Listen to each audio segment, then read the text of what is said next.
My name is Karen. I'm 30 years old. I work in clerical support at a shipping company. I got this job right after high school and have been here ever since.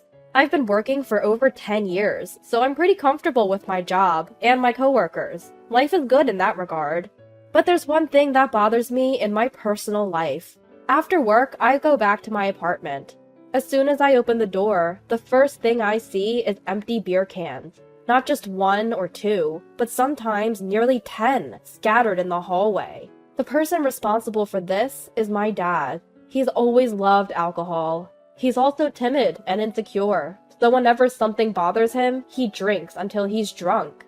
Looking back, my memories are filled with images of my dad chugging beer.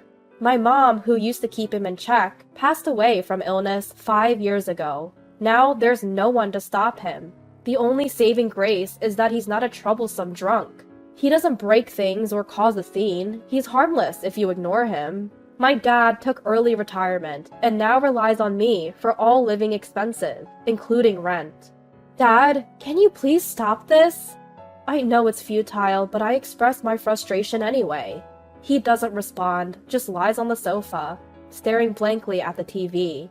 I sigh and start picking up the empty cans. Make dinner already. I hear my dad's voice. It's the same old story. He sees me as nothing more than a household appliance. Arguing would just make me angrier. I pretend not to hear and continue cleaning. I wish you were Jessica. I hear this line every day. It always makes my blood boil, even though I should be used to it by now. Jessica is my older sister. She's 5 years older and has moved out after getting married. I've always disliked her. She's selfish and always looked down on me. She has no friends because of her personality, which made her even more prone to bullying me. But my dad adores Jessica. They're similar in many ways. Both are friendless, so they get along well. He's forgotten all about me. When it comes to birthdays or Christmas, Jessica is the only one who gets celebrated. Of course, my mom used to make up for that. She strongly warned my dad not to discriminate between his daughters, but his attitude never changed. As a result, he still treats Jessica and me differently. I've accepted that I'll never get the love from my dad that I crave. Still, I'm the one who has to take care of him. I wish he'd show some gratitude, but I've never felt appreciated. I've come to harbor nothing but resentment towards my dad. He's always at home, and his presence forces me to suppress my anger. That fact has been tormenting me. Even when I'm tired from work, I'm expected to clean the house. Once the cleaning is done, it's time to prepare dinner. When I open the fridge, it's filled with canned beer. My dad keeps restocking it almost every day. He goes out on a whim during the day and comes back with loads of beer. Apparently, he's using his retirement allowance for this. He manages that money himself, and I don't know the exact amount. But considering he can afford daily booze, he must have a decent amount. If you have that much, contribute to the household expenses. I always think that. I push aside the canned beer in the fridge to find some buried ingredients. I gather them and quickly stir-fry something for dinner. Once I place it on the table, my job is done. My dad will start eating whenever he feels like it. Having finished my daily duty of caring for my dad, I quietly leave the house. A 5-minute walk from home, there's a cafe. It's open late and serves good food. For someone like me, who doesn't feel at home in my own house, this cafe has become a sanctuary. You look down, as usual. Miss Tyrett, the owner, always greets me warmly. She's 10 years older than me and has become like another sister. Actually, she's more reliable and kinder than my real sister. I vent here every day, and Miss Tyrett always comforts me. Today, after my usual rant and as closing time approached, I noticed a pile of cardboard boxes in a corner. When I asked Miss Tyrett about them, she let out a rare, deep sigh. I'm always the one listening to complaints, so today, you can listen to me. She began to speak, looking tired. Apparently, she has a relative who's an antique collector. She's been asked to store part of the collection, and the boxes in the cafe are just a fraction of what's at her home. I couldn't say no. He's family. Every household has its own set of problems. I genuinely thought that. I regretted that all I could do was listen. I wish I could be someone who uplifts others. I took a sip of my now cold coffee and decided to leave. A few days later, I returned home from work and noticed something different. As I opened the doorway, I saw an unfamiliar woman's coat hanging there. From the living room, I heard my dad's unusually cheerful voice, and another voice, one that sent chills down my spine. I rushed to the living room and found my sister, Jessica. Who does she think she is, dressing so eccentrically? Her outfit was so flashy and bizarre. Even her hair was dyed in a color so hideous it looked demonic. Hi, Karen. Long time no see. I couldn't muster the energy to respond to Jessica's cheerful greeting. Even though she's family, she's not someone I can welcome. She's so selfish that she's been involved in legal troubles that required compensation. What has she done this time? Just hearing her voice makes my stomach churn, and seeing her in person now, I can't stop feeling dizzy and nauseous. She's my sister, but she feels more like a curse. I cautiously asked Jessica why she'd suddenly shown up. In a very casual tone, she said, "I've decided to live here." I was speechless at her sudden announcement. I glanced at my dad, who was wearing a smile I'd never seen before. It turns out Jessica had gotten divorced and had been living alone for a while. She hadn't held a steady job and had quickly reached the end of her financial rope. So she'd come here, relying on my dad. For my dad, who adores Jessica, both her divorce and her return were good news. That explained his big smile. But for me, it was terrifying news. Living with my alcoholic dad and selfish Jessica meant I'd have to support both of them. No way! I'm not living a life of servitude. I immediately objected. When I asked them how they planned to cover living expenses and food, they both said, "You'll take care of it." That was the last straw for me. Before I knew it, I was lashing out at them. How dare you! Doing nothing but drinking all day? You come back out of the blue and expect your little sister to support you? Aren't you ashamed? They were silent for a moment after my tirade. But then they retorted, "You're the one who's disliked by the family. You're only good for making money, so it's natural for you to work for the family."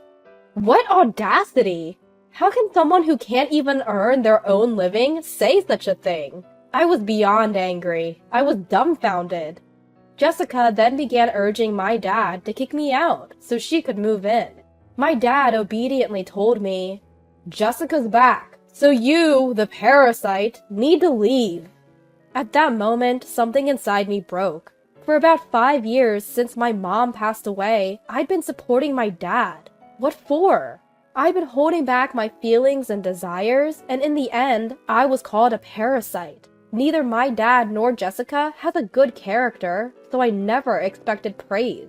But shouldn't they at least acknowledge my efforts? Who should I blame for the misfortune of not having a supportive family?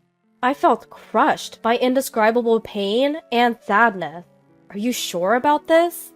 Jessica probably took my question as a plea. My dad looked happy just obeying Jessica. They both didn't realize that my words were a final warning.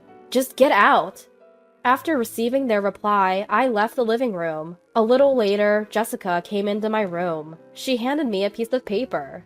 It was a handwritten contract by Jessica. It stated that my dad was the leaseholder of the apartment, that I was responsible for paying the rent, and that all the furnishings belonged to my dad. In other words, I was to leave the house with nothing and continue paying the rent. They were trying to enforce this blatantly unfair agreement through a handwritten document. Even for the naive and clueless Jessica, I didn't think she'd go this far. Still, I decided to play along. However, I added a condition that they couldn't restrict my actions beyond what was written in the agreement. Jessica seemed suspicious, but didn't question it. As long as she got her way, she was content. That's just how she is. A few days later, the day came for me to leave the apartment. True to the agreement, I didn't touch any of the household items. With just a single bag, I started walking to my new place. Only Dad was home. Jessica was at her own place, preparing to move. Dad would go help her in the evening, and she'd move into the apartment the next afternoon. That was the plan. Dad was looking forward to living with Jessica and couldn't hide his excitement. Seeing him like that really got under my skin. He never smiled when I was the one supporting him through hard work.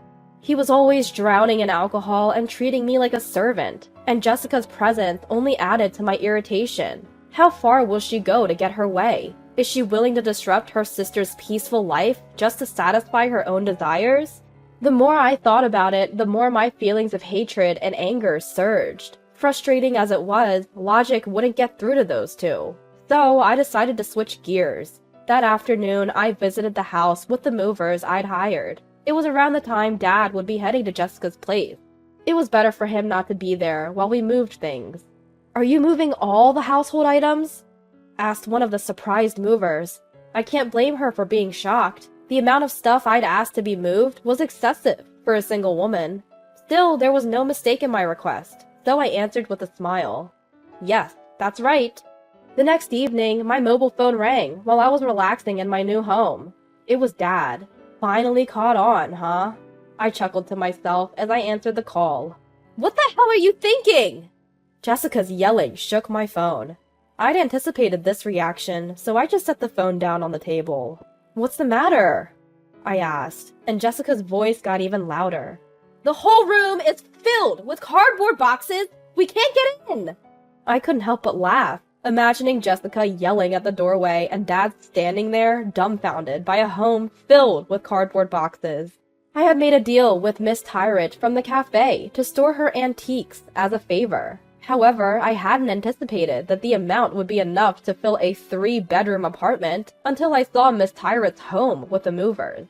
As a result, my old apartment was filled with boxes from floor to ceiling, literally leaving no room to move. I could now understand why the mover had double-checked so many times. Jessica was still making a fuss. "Do you think you'll get away with this?" The agreement didn't say anything about not filling the place with stuff. There was no room for argument. I had the upper hand, and it was unshakable. Besides, there's still living space available. Even I didn't go so far as to fill the bathroom with boxes. Dad and Jessica could technically live in there, if they had to. Well, that's if they could even make it that far. Seemingly out of energy to argue, Dad took the phone. He was mumbling complaints, but his voice was so low I could barely hear him. He must be in shock. I decided to give Dad some good news. "Those cardboard boxes contain valuable cultural property. If you damage even one, you'll be liable for damages." At that, Dad's voice quivered. Of course, there's no cultural property in those boxes. It's just stuff, and not worth much. Still, for a timid person like Dad, it seemed like the ultimate threat. Once I confirmed they had no more complaints, I hung up. After that, Dad and Jessica, unable to live in the apartment, tried to rent a new place for themselves, but neither had a job, and they had no one to help them. They tried using a guarantor service, but couldn't even scrape together the money for that. In the end, they couldn't rent a place due to insufficient identification. For a while, they seemed to be staying in internet cafes. Dad had already used up most of his retirement allowance, so that lifestyle didn't last long either. They tried to contact me several times, but of course I ignored them all. Still, societal norms about family ties persisted, and one day I got a call from the police. "Come pick up Dad and Jessica. They've been arrested for dining and dashing." I couldn't refuse that one. When I saw them again at the detention center, both were physically and emotionally worn out. They broke down and clung to me. I'm human too. When your family cries and begs, it's hard not to soften up. So I brought Miss Tyrant from the cafe along when I picked them up. Once at the cafe, they got daily lectures from Miss Tyrant. They were also made to sign an agreement, promising never to bother me again. After that, with Miss Tyrant's help, they applied for Social Security benefits. Now they're living modestly somewhere far away. It's sad not to have a supportive family, but there are people like Miss Tyrant who help you out. Just knowing I'm not alone makes me think maybe I could be thankful for Dad and Jessica, in a way.